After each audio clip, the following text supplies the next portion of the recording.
Une séance de travail ce mercredi 24 juillet à Kinshasa entre le ministre de Finances Doudou Fwamba Likunde Libotai et la délégation intersyndicale de l'Office national de transport ONATRA en sigle. Cette séance de travail axée sur la relance des activités portuaires et des chemins de fer en République démocratique du Congo s'est étalée sur la subvention et l'intervention de l'État dans le partenariat public-privé de la concession du port Matadi conformément aux instructions du président de la République, Félix-Antoine Tshisekedi, qui s'était engagé à doter les entreprises publiques de moyens adéquats en vue de la rendre plus compétitive et viable. Nous remercions sincèrement son Excellence, Monsieur le Président de la République,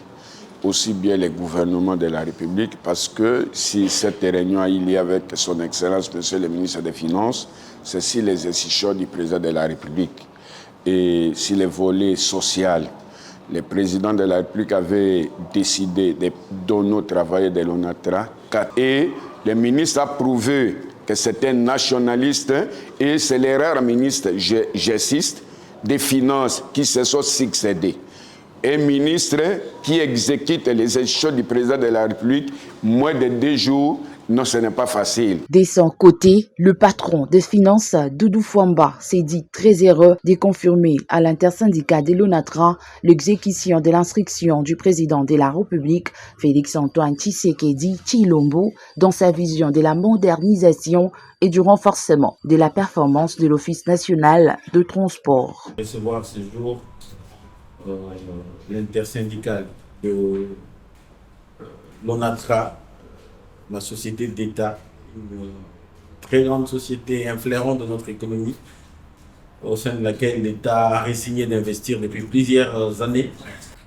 C'est à l'issue du dernier conseil des ministres que nous avons tenu à la Cité de l'Union africaine que l'autorité suprême a instruit le gouvernement de devoir apporter une subvention à cette société pour faire face à des besoins en termes de financement, de rémunération et autres charges que cette entité a.